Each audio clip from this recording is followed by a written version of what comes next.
Namaskaram, everyone, and welcome back to the podcast. Today we have Alida Gjoka from Albania with us. Namaskaram, Akka. Namaskaram, Vaisakh.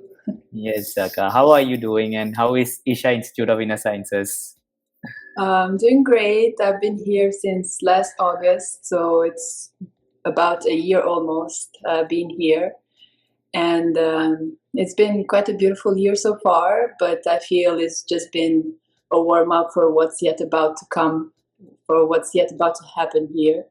Sadhguru has revealed to us that he has big plans for this place, so we're just preparing to be ready for him. So. Awesome, Akka. So, thank you for joining us on the podcast. So, before we get into the podcast, I would just like to tell the audience the audio version will also be available on Spotify and Apple Podcast. So, if you're driving or doing some other stuff, you can just plug it in and listen. Also, I'll be time stamping the video so you guys can just skip to the part which you feel comfortable and directly listen. So, Akka, with your permission, shall we go into the podcast? Yep. Yeah, awesome. Yeah. So the podcast essentially I do to get more of the unmeditated parts and unyogi parts, way before you got into inner engineering or met Sadhguru.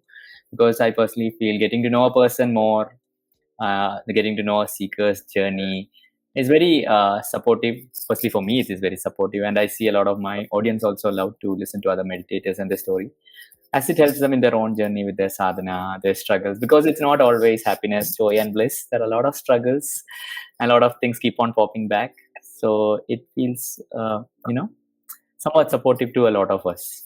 So we would like to get to know you a bit more, especially how Albania is. I've never been to the country, so if you could talk a little bit about your childhood, what you did in Albania, what was the kind of food you ate? I want all those things. So, whatever you would like to start with.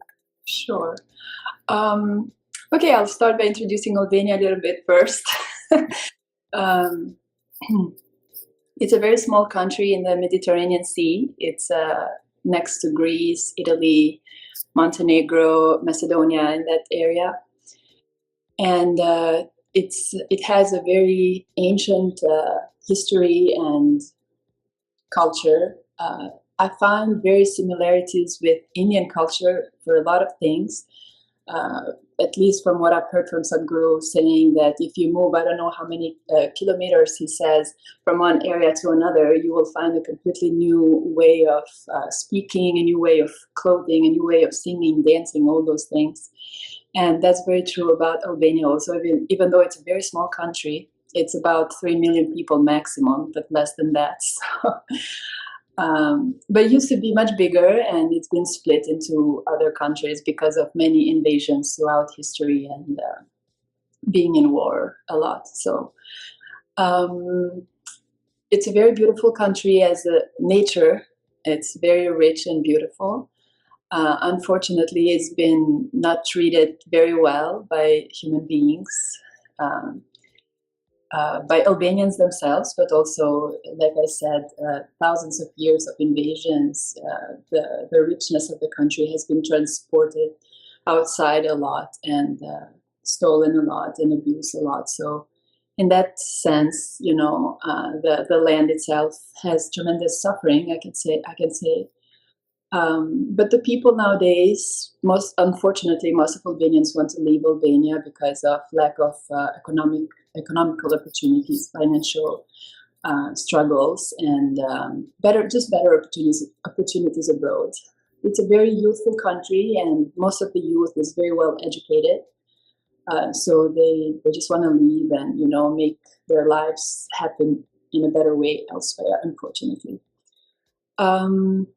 Food is how you could expect typical Mediterranean food to be. Okay.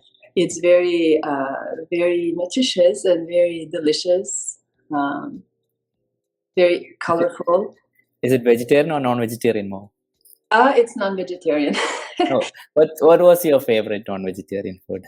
Non-vegetarian? It's been a while. I haven't had meat. Well, salads are always vegetarian, even though you can have fish salad or something. No, but when you were a kid, what did you enjoy the most when you were a kid? So when I was a kid, we have always I've enjoyed sweets a lot. So Oh, we have many traditional sweets that we make, and I miss those actually. Baklava, it's not typically Albanian, but it's baklava. Turkish and like all that. It's very good baklava. Yeah, It's very very good. And we have a very famous dish that's typical Albanian, I would say. We call it burek. It's layers of pastry and different types of fillings you can add to it, and it's very, very delicious. I've been waiting for Samyama to end so I could introduce that to the ashram here. okay. Because I'll use some dairy for it. So Okay. Awesome, Akka. So, could you tell us a bit about what you did as a kid? How was your childhood like growing up in Albania? So my childhood does not apply specifically being an Albanian or being of this time, of this age.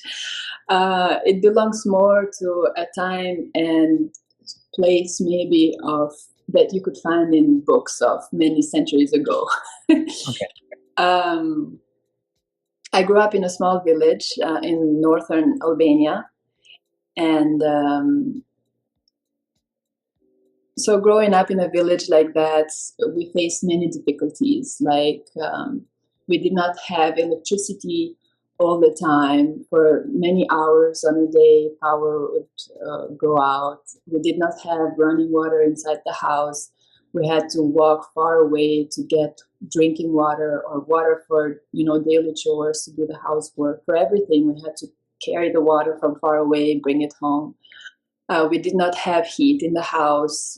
We just had to carry the firewood from the forest, bring it. We had a fireplace. Just for everything, we do everything from scratch.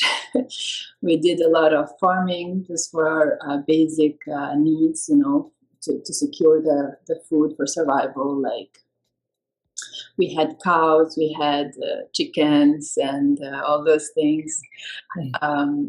So the way I grew up was in this context, and once I went to school, or even before that. So I'm the oldest out of 3 daughters. I'm the oldest, and so my other sister is 2.5 years younger than me, and the other one is 6 years younger than me. So it's not a lot of age difference, but I always felt like I'm the big sister and I must do most and I must take care of them. So I remember, since I was 3 years of age, just what's the word? The thing where you put the baby, I forget the word. Cradle. Yeah. Okay. Yes. So I do that. And one time I was so tiny and the thing was heavy.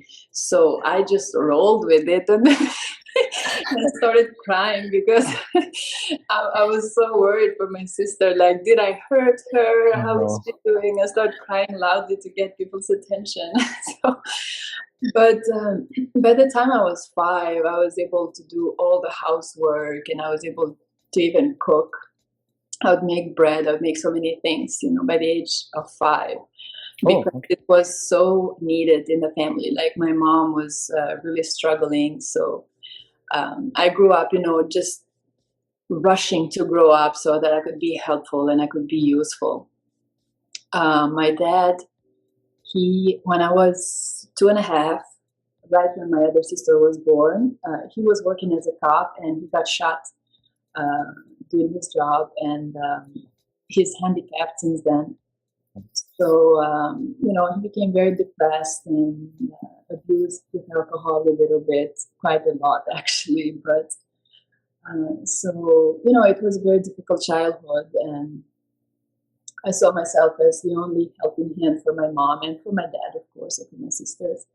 So I just could not wait to grow up. And once I went to school, I found, that how education is nowadays, that this is the way, if you want to get somewhere, if you want to learn something, if you want to know something, books are the way, education is the way. And with that spirit of just wanting to, whatever it is, bring it on. I will learn it. I can do it. All it takes is I can see it once. I can do it. So I just was very thirsty to know, very thirsty to do, and just get over whatever I was seeing that is on my way or on the way to move forward. So I became very passionate about reading books, and the textbooks, the cool books, were never enough for me. So I just during the first 8 years of school, I just read the entire library twice. Okay. Because I ran out of options. I was like, what else can I get out of these? I started reading them twice.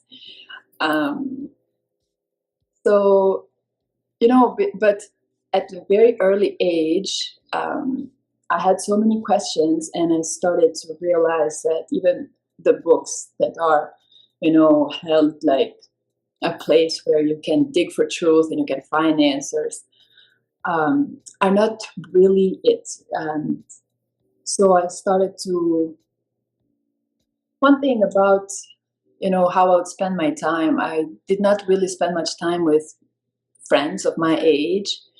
One reason being that because I would spend so much time reading books, the way I would speak, I would sound like a weirdo to most of them. And my interest was like, oh, she's crazy. She's in a different world. She would start making fun of me sometimes.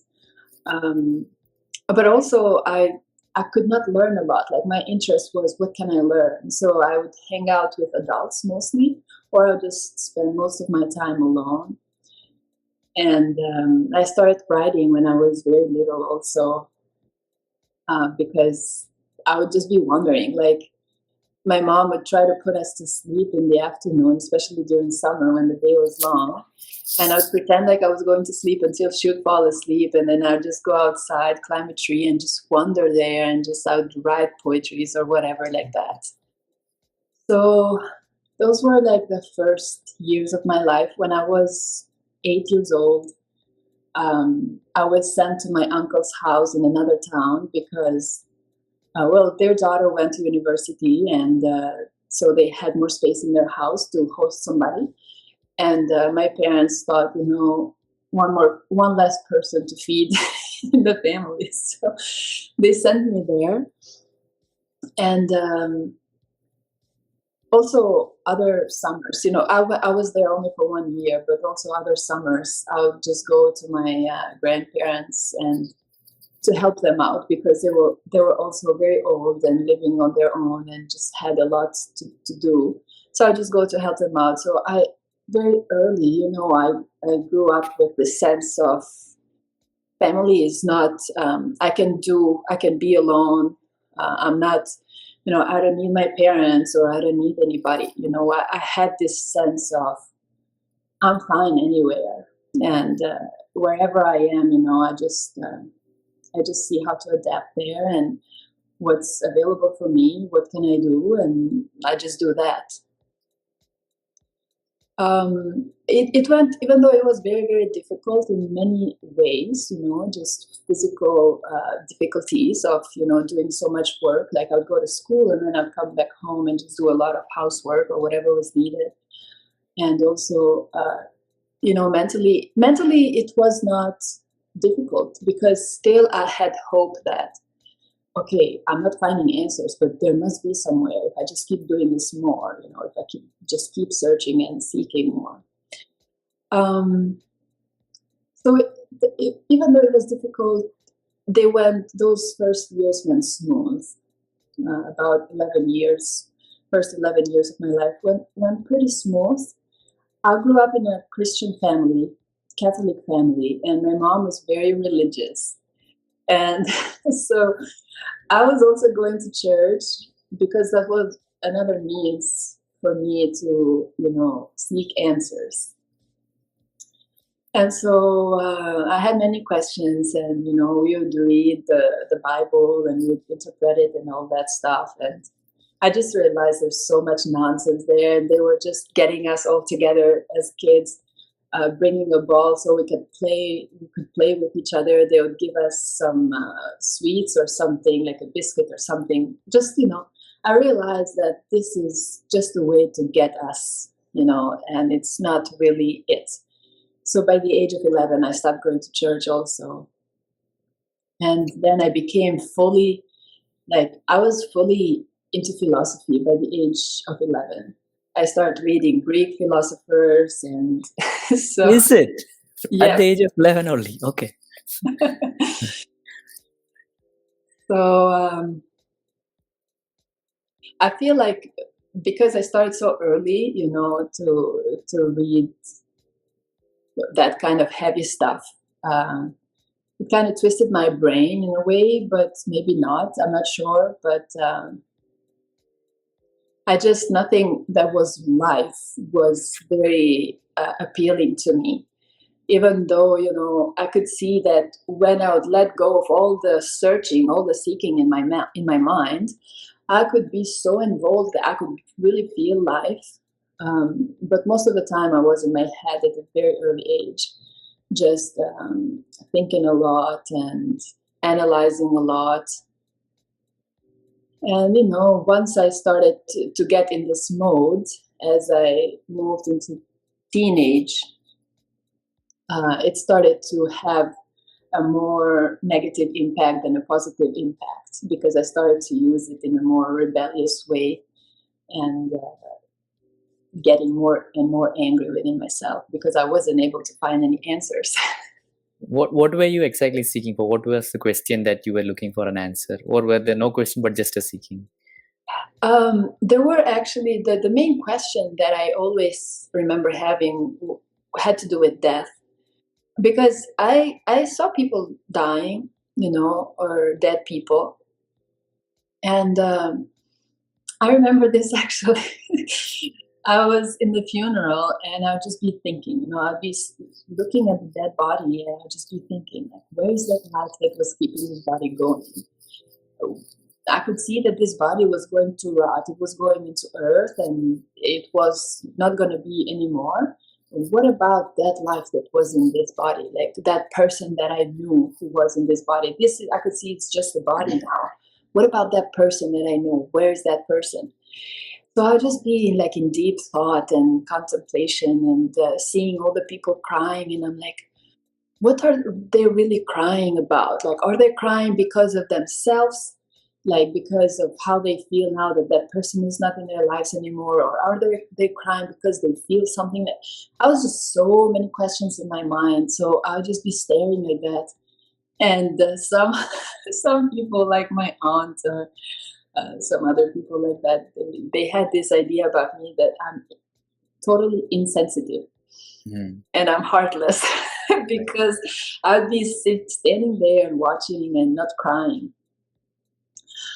Sometimes I'd cry if I would see some people really in pain, like their pain because of that person dying was such that it touched me and it made me cry. But I could not cry because that person had died, because in my mind I'm like, I don't grasp it. I don't know what's happened. But I could feel that person who was alive, I could feel that person's pain. So that would touch me and would make me cry sometimes. Would you ask these questions to anyone around? Like, did that person go? To any of the adults around you? No, because I could see that they know nothing, and I could see very early that initially I would ask many questions. Like I would read, and I would also like see how to apply whatever I was reading in the reality around me. And how much do these people know? Like I said, I would spend most of my time with adults or alone. And I realized that they know nothing. They just pretend that they know, especially with younger kids. And like I saw that they lived their lives just like a procedure that is set, without questioning anything, without, you grow up, you have to work, you have to get married, you have to raise your kids, and that's it. Like, or whatever was told to them, because until 1991, the year when I was born, Albania was a communist country. for like 50 years. And we were officially atheists also. Officially, okay. Officially atheist. So religion was... What does that mean? What does that mean, officially at this meaning? Religion was illegal. If you were found doing anything, worshipping any god or doing any ritual or anything, you would either go to jail or you would be killed. Okay. So all the churches, all the mosques, everything was burned down, was closed, and so faith was not allowed. The only thing was the dictator. He was the religion. Communist party. Yep. So my parents' generation and the generation before them, they were very mind closed. You know, they had a lot of fear in them, not to question the authority. You know, just being alive was everything because of how they were brought up. So I could see that I could not find a lot by asking them anything. You know, I had tried, but you know, nothing. So I wouldn't even bother anymore. And yeah. Yeah. That was the main topic I would inquire about, like, what is death? But that was hand by hand with what is life. Like, I could see that I'm here. This is called life. And I could see that this has an expiration date also, which I have no idea when it's going to be. So for me, it was always like, what is this? What is this? And unless I know that, unless I know the end, I cannot know this. So I was always pondering about death and life like this. The biology interested me a lot also because somehow it explained life. But then it stopped also because it was very limited as well. Like, it never went to the source. So from there, where did it go till? Like, without the answer, I know when we don't get an answer, it can get very frustrating. So how did you deal with that? So, like I said before, I started to kind of rebel within myself for not finding answers and to get angry. I suppose it's not just that the reason. I suppose even the hormones, as you know, we enter a certain age, the hormones play a big role also in how we feel. So I started to feel more and more frustrated and more angry that I could not find answers. And not only that, but I was so angry because I could see everyone around me was stupid, but they did not see it, and they acted like they are smart, and they wanted to make me like see them as smart, and I could just not. And I realized that I had lived all my life, you know, complying, like, just accepting everything as it was and just waiting and waiting and waiting. When is it going to happen that I get out of this? When is it going to happen that I have clarity? And it was not happening, and the frustration grew to such a point that one day, it was an afternoon, I was about 14 years old at that time. I was just listening to my parents arguing about nothing, like about stupid stuff, like, and just so much drama. And I remember my mom would cry for very, very easily. She would start crying, and I would suffer it. Like, it would pain me seeing her cry and all that. And sometimes I'd go against my dad because she would make my dad the reason for her misery. And then I'd be like, but then I'd realize it's not my dad. I just realized they are in their heads about life. They know nothing about it. And here they are throwing like so much drama around. Like, this is the thing. And I just got like over it. Like, within myself, I'm like, this is so much nonsense. All I'm living is their drama that they play in their heads. And this is my life. And I was so in pain. So I was like, okay, I will make them see what this is. So, if they want to be in their heads, I'm going to wake them up. I'm going to see what this life is. I'm going to tell them what this life is, make them see. So I thought that if I make myself reach a point to almost dying, I did not want to die, but I wanted to scare them. I wanted to shake them up. This is life. It's life or death. And you're missing the whole point, just fighting over nothing and so much drama over nothing. So I wanted to reach a point of death just so that they could be touched by life and just stop caring so much about nonsense. Just, pay attention to the children that are growing up and to life, So how to do that? So I had this stupid idea. I had seen a movie of someone bulimic, throwing up after eating. So I'm like, okay, I will do this. I will eat something that will, make me sick. If I see that it's too much, I will stimulate, throwing it up. And I will manage somehow. Like I thought this is a safe way to reach a certain point without risking too much of actually dying. So I went and ate some cookies with detergent. It's like, I don't know. That's how I got creative at that time. Right. And so I ate them, and I was starting to feel a little weird, and then I started to feel so dumb. Like, what am I doing? Because I started thinking, okay, I'll go to the hospital and they'll figure out what I did, and they'll just call me stupid, and nothing's going to happen. They will not change. So I just went to the bathroom and I, rinsed my stomach out. So I felt really dumb, but because of that whole, experience of intense throwing up, I sort of felt a certain relaxation after that. Like, oof, like this. And also, it was a mixture of relaxation, accepting defeat. It was a mixed emotions.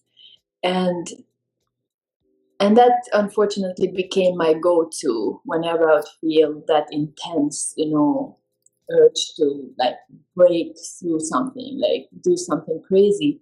I would eat myself up, like by eating, emotional eating, like eating without control. And then I had the safety that when it becomes too much to hold within, I could just go and get rid of it. And then if the intensity was such again, I would again eat after, again throw it up. Like it became really ugly.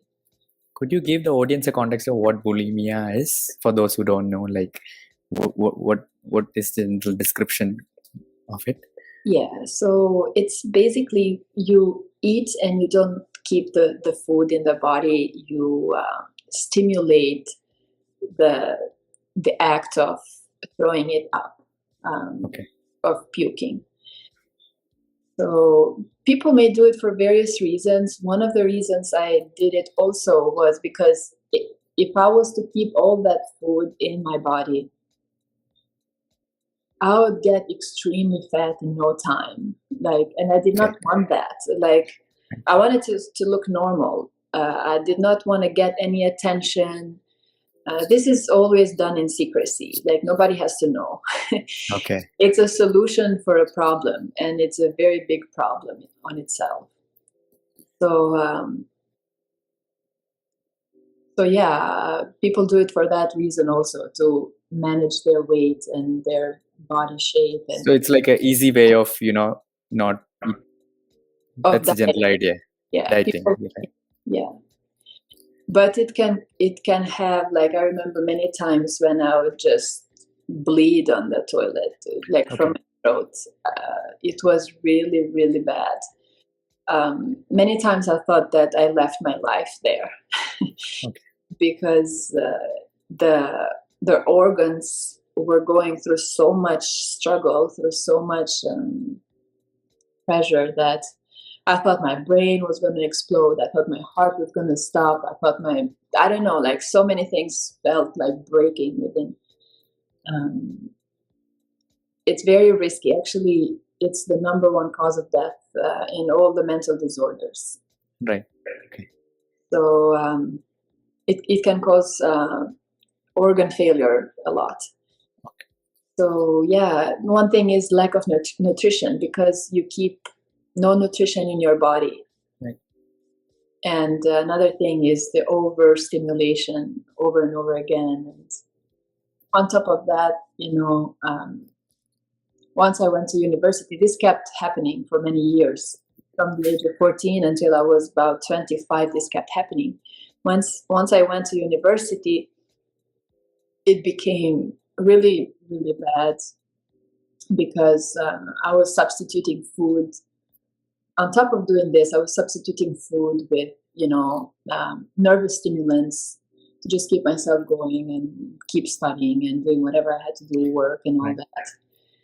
So I brought my body to a point where it was 100% giving up life. Like, I could clearly see that it could not sustain life longer if I was to continue doing that.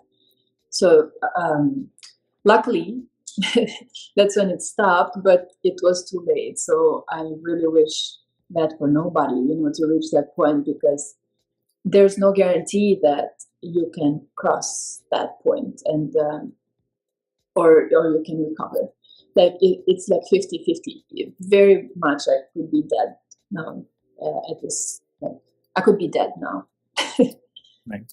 So did you know that there is a term called bulimia at this time, that you were suffering from it, or you had no idea about that?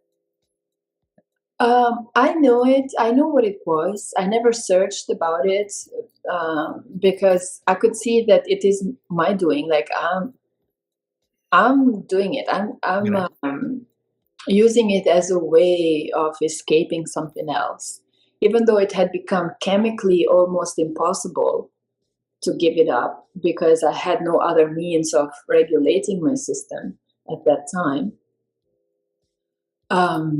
I never searched for it, about it, because I also never had any intent of seeking for help.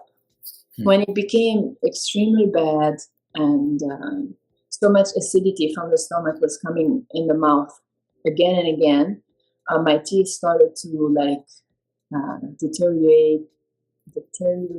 What's the word? Anyway.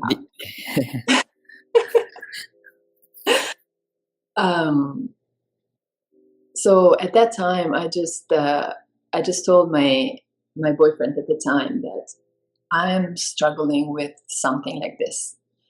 And he said, "Oh, well, only you can help yourself." And he was right about it, but his coldness, and to just tell it like that to me, was hurting a little bit. And I just became even more like, there's nobody I can turn to. There's nobody I can seek help from. I never trusted the medical professionals, because I had done enough research on my own about the nature of the mind. Like, by that time, I had read all about psychology, psychoanalysis. Like, I was almost like a professional on those things. I was reading to help myself, but most importantly, I was reading to help my mom, because she was struggling mentally more than I have ever seen anybody struggle mentally. And I feel all those things, seeing so much pain and suffering in the family has been the biggest reason of me turning so against myself, because I could not find answers to help anyone, nor myself, out of the situation. So it was like a shame and a pain. So let me just kill myself in a silent way that nobody can see,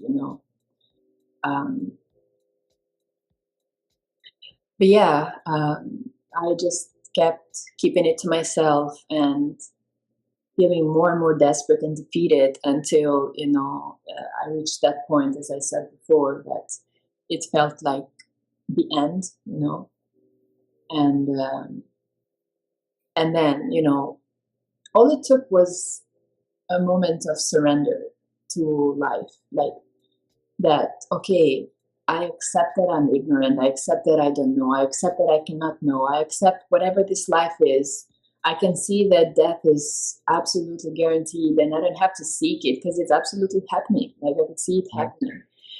And even though I don't know what this life is, might as well just let it happen. Like, why am I going so crazy about it? Like, I had to have the answers. I had to know everything. I had to find solutions for everything. I just accepted the defeat of ignorance, of impotence, basically, like not knowing, not being able to do anything. And that was my turning point of at least just, continuing to survive, continuing to breathe. That was a big blessing because that was the time, I was extremely desperate.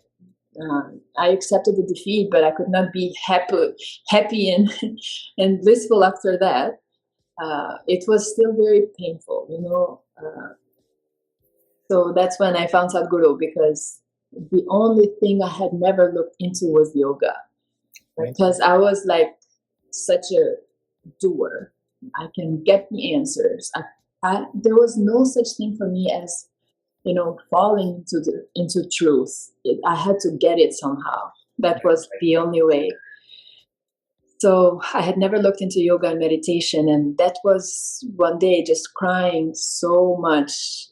And I had this thought of, okay, I've heard about that meditation and yoga, and I've never looked into it. I had dismissed it, like, oh yeah, if I close my eyes, everything's gonna fall into place. Like, that sounded like nonsense to me. Right. And so it was because it was the only thing I had never looked into. I'm like, okay, what else can I do? What is to lose, right? So I looked into it, and that's when I found Sadhguru, and he just made very much sense to me. And I could feel just by listening to him that he's not talking some nonsense that he thinks about, he has heard about. He was speaking with so much authority and clarity. I could see that he's the embodiment of what he's speaking in. And he has 100% clarity and knowing that that's it, actually.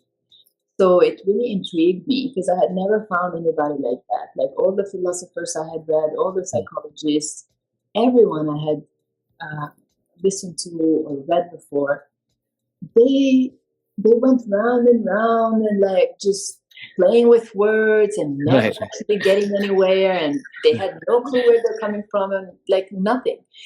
And it was for the first time ever, the only person I could feel that is truly 100% clear about what he's saying. So that just got my 100% interest also, because it was the only thing left to look into, and also that person is making so much sense, and everything sounds perfect. So it grabbed all my attention, and ever since that day, it was it was the beginning of a different life altogether. So, then I'm sure you might have done some programs with Sadhguru. So I wanted to talk a bit about that, but at the same time, I wanted to share like whatever was your genuine experience, like, whether it was good, even if it was okay, please do share that, like whatever was your genuine thing. Like, and also even after the practice, even maybe did this still this feeling of, wanting to go back to the old ways, was it fully gone or would it return to you? And how were you able to, go through it? So initially I started with Isha Kriya and Upa Yoga because I was still in hiding mode. Whatever I was doing I was doing internally, the recovery, the seeking, everything, I kept it to myself because I felt if I expose it just a little bit, people will just and I felt that this is something truly important for me. So I kept it to myself, most of it. as I started to feel, that, okay, Sadhguru, first of all, I can clearly see that is the real deal. So I can expose him a little bit so others, I could see that my life is becoming about this. So slowly, adjusting people. And they can also benefit from listening to him, but also they can see that, hey, I'm going in a certain direction slowly. So how did they react when you showed them? Initially, well, most of the friends that I had in Albania, we don't really talk. Like, well, if I go to Albania, they will talk to me, but no communication with them anymore, except for one friend. Because we were together in philosophy groups and, all that stuff, and they are still in the same thing. So for me, now I can make fun of that all day, like not of them, but of that whole thing where I was a part of it myself also. And I can make fun of it because it is ridiculous to just go round and round in a mental circus. Like, it is ridiculous. And at least wonder what is beyond this. Like, at least if you are a genuine seeker, you cannot be satisfied with only having questions. You have to find answers somehow. Right. So philosophy is just, being satisfied with exercising the same thing again and again and not arriving anywhere. Right. No, that's not for me. Right. That's dumb to me.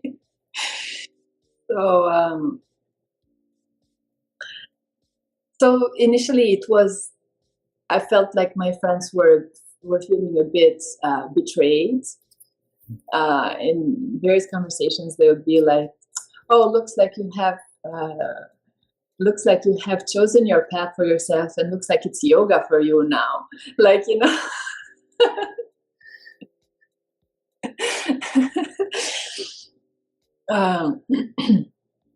now it's a done thing. Like, I don't know what to think about me, but who cares?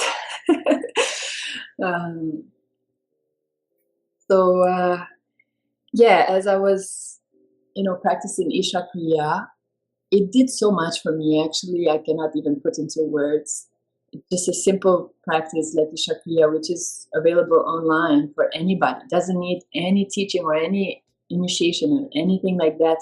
It did so much for me. But because I've always been like this, that I experiment with myself a lot to see what is true for me. Like, I don't just say, okay, this is how it is now. I've experimented a lot, going back and forth with many things, like to see what it's doing for me. So I've had, maybe even after I was practicing for about a year or so, I may have had like 2 or 3 episodes where I still did that.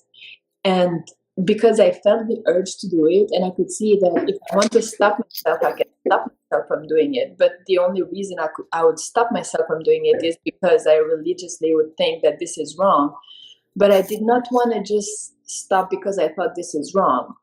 I wanted to see where am I within myself.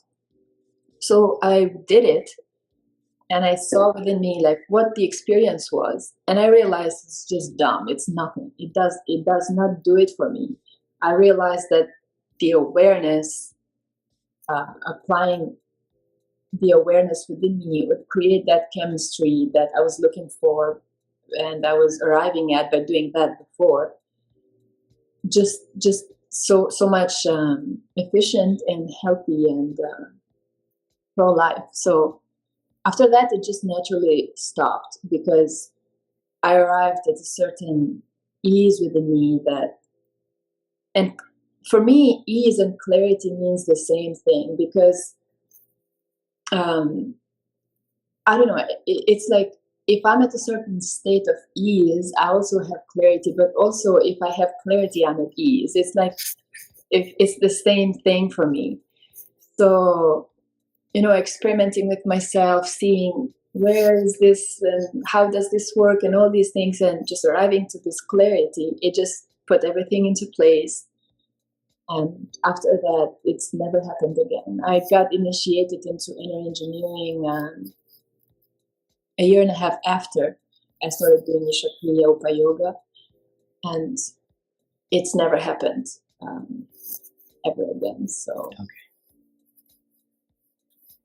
So then, after the practices, when did you meet Sadhguru? What was it like meeting him? Did you ever get the chance to meet him in person, or I'm just curious to know?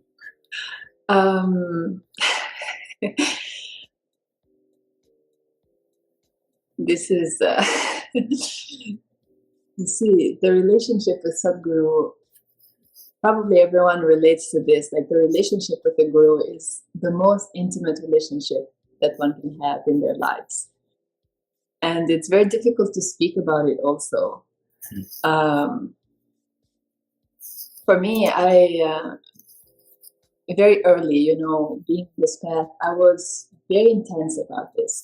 I could see, before I got initiated into any practice, I can say, maybe courageous to say, but I can say with a lot of clarity actually that I was initiated way before Shambhavi.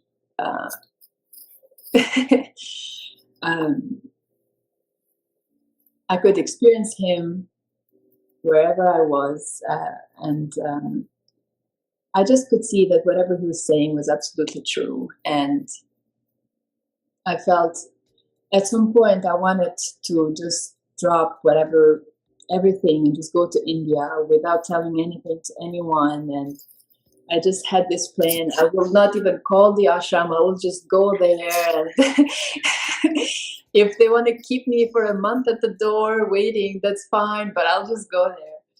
And, but, this feeling of responsibility for these little things also kept me, but at the same time, seeing that I could experience him everywhere and seeing that, initially it's like you feel like you are enlightened already because you have discovered such a completely new world and you're like, whoa, and it's like, but then the more you stay with it and the deeper it goes, the more you see that the essence of it is to settle into it. It's not really about going anywhere. It's not really about doing anything in particular. So I just start to feel smaller and smaller and smaller in the sense that it's all here. It's all within. And I just need to pay more and more attention. It's not about, my heart was in India, but I never felt fully ready to take the step. And I kept waiting. For some reason, I felt like I would receive the call. I did not have to make the decision to do anything. I felt like I would get the call when the time is ready. And I don't know, I felt like this is my truth. And if it is so, I need to do nothing about it. It will just happen. So it became this long distance love affair. So I would long for, truth, like for the deepest of truth. I'd long for the core of life. I would long to experience Sadhguru 24/7, not just as a breeze, like not to experience him in the breeze or in the trees or in the sunlight and these things, but like who he truly is. And so the first encounter, I was initiated into Shambhavi. The program happened with a teacher, but then I volunteered for another inner engineering with Sadhguru, and that was the first time I saw him. And at the end of the program, when he walks in the middle of the people and everybody is going there doing namaskaram, and I was crying my heart out. And and I was saying with myself, please just look at me just once. And as I was saying that, he just glances at me, but I was crying so much that I did not want him to look at me for too long, because I felt like I wasn't able to hold it. Like It was so intense. So he just glanced at me once and looked again, like in another direction. That was everything for me. My heart almost exploded. So after that, I was like, my life is complete. And I was just crying so much still. And some people then were coming to me and asking, do you live at the ashram? Because they were seeing me cry so much, they felt that I'm really close to him. Do you live at the ashram? Are you really close to Sadhguru?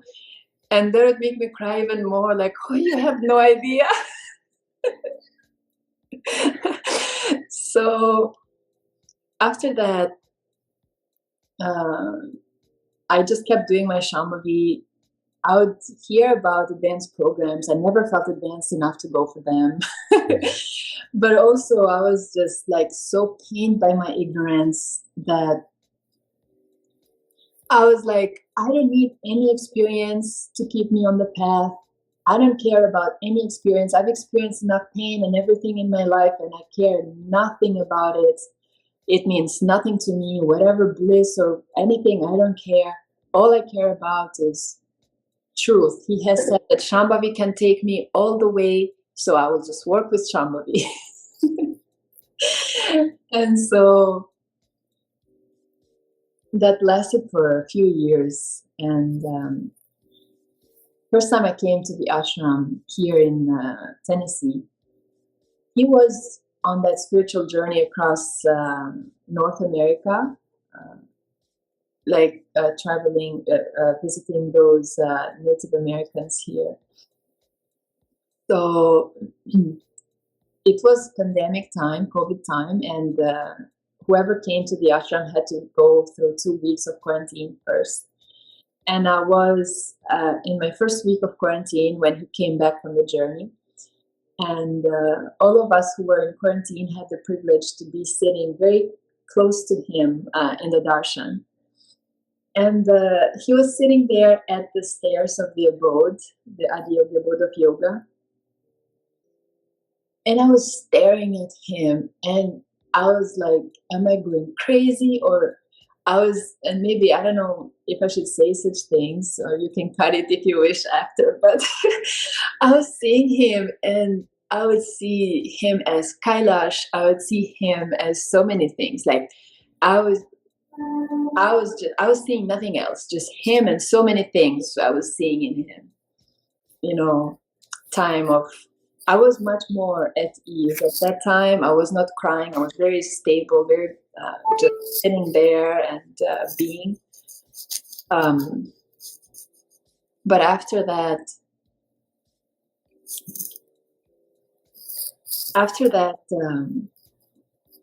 it just became like this.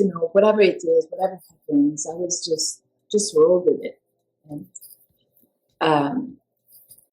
And then last summer, before I moved here, I was in the process of changing my job, changing my apartment, everything, and internally, I was like, my experience was like a scream. Like I was like, okay, I have to do this, but who's telling me that I really have to do this? And I had to see him. Like all I know was I had to see him before I make any of these decisions. And so I came for In the Lap of the Master, and I wanted to meet with him in person, and I wrote him a letter. And I don't know if he ever received the letter because somehow the people involved with making it happen stopped responding, and I never got to know where it ended up. But he was answering all of the questions that I had, and everything I wrote about on that letter, he was speaking about in the event, in the lap of the Okay. Okay. Awesome. Okay. Cool. So, did you do any advanced programs after coming to AAA, or still Shambhavi is that one thing for you? So, actually, after moving here, it became clear that I just have to take all the programs. And so I had taken Hatha Yoga programs. I took Shoonya actually before coming here. I took Shoonya because Shambhavi brought me into this state that I realized that I need Shoonya. Somehow I realized I need Shoonya. I had heard about what it means, that it's about, emptiness, and I just clearly saw it in me that I need it. So I came for Shoonya in June of last year. Then I moved here in August, and in September I took yogasanas and Bhavaspandana. And recently I also took Samyama. So now I'm complete. How was the Bhavaspandana and Shoonya experience for you? Shoonya was, I could see that it's a big deal because it almost did not happen. Like my flight got canceled, and I could really see that it's really a lot about, do you really, really want it? And when it happened, I could clearly see that I was right, that I needed it. And it just brought a completely different level of depth to my spiritual process. Shakti Chalana Kriya is one thing, and Shoonya itself is something else. And both of them are such tremendous tools. And the way I feel my voice changed after Shoonya. Okay. The way I feel like even my eyes changed after Shoonya. Like my gaze changed. The way I would breathe and be within me as a piece of life changed dramatically.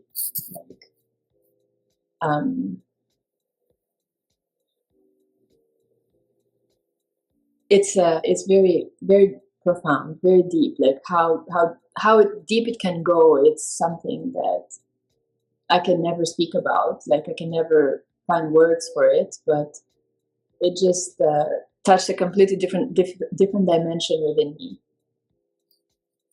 And then Bhavaspandana, Bhavaspandana was the thing I resisted the most, because the advertisement for it was that it's just an experience, So I was like, I don't need an experience. Right. But I actually realized going through it that it's way more than an experience. And after the program, going through it was beautiful, very intense, and I was very grateful for my years of Angamardana. Going through it. But afterwards, I realized that there's so much that is planted within us in that program that we may not realize, but it's actually there. And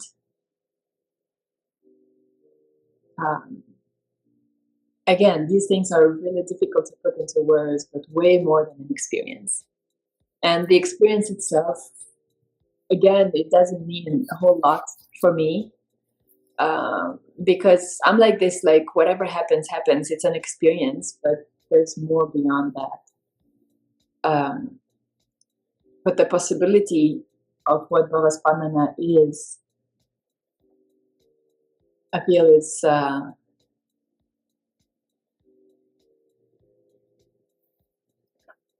something that can grow. It's, even though it is said that it's a one-time experience, I feel it's something that can grow, definitely. So, and you completed your Samyama, or are you preparing for Samyama? No, I completed. Okay. Yeah. How did that go? How are you able to follow the diet? So I've actually never been dairy-free in my life, except for these 2 months. It was easy. To follow the diet was easy. Being at the ashram, everything was so easy because they took care of the diet. We just had to go and eat. preparation was smooth. I was overdoing it for some time until I started having some health complications, because it so happened in the beginning of the preparation time, I also had a lot of work to do, like seva to do. And so the only thing I was compromising was sleep. And it was increasing everything else, like sadhana and just... So I spoke with one of the doctors here, and she was like, "What are you doing?" She really eased me into it, and because all I could think of was that you're never fully prepared for Samyama. You're never ready for Samyama. So I'm like, okay, just do more and more and more and more. And she's like, no, just be at ease. You'll be fine. And so, and then I'm like, okay, whatever happens, happens. I won't kill myself. It defeats the purpose. So I went through it. It went very smooth, actually, on a physical level, because I felt that I had actually done the preparation. It is very important, by the way, for anybody who sees this. It is the preparation. It is very, very important. Not to make yourself sick or anything like that, preparing yourself. It's important you don't break anything, but it was very important to go through it smooth. And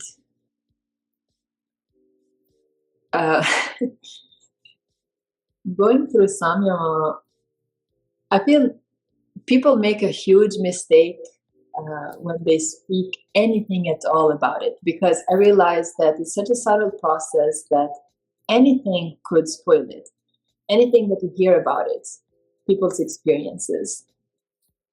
So I had heard a few things, and my mind was, when is that coming? When is that coming? Right. And each time I was beautifully surprised by what actually happened in the program, in the process, which was much more deep and profound than what I was expecting to happen. And after Samyama, I feel life is unfolding in a completely different way. Just like with Shoonya, that it opens a different dimension for me, Samyama has just made everything, I don't know how many times more deep and profound. It feels like now,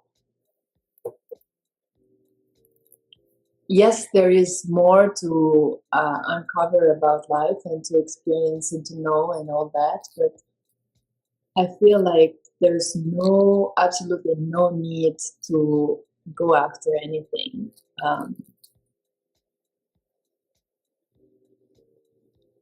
I don't need to do anything, like to, it's...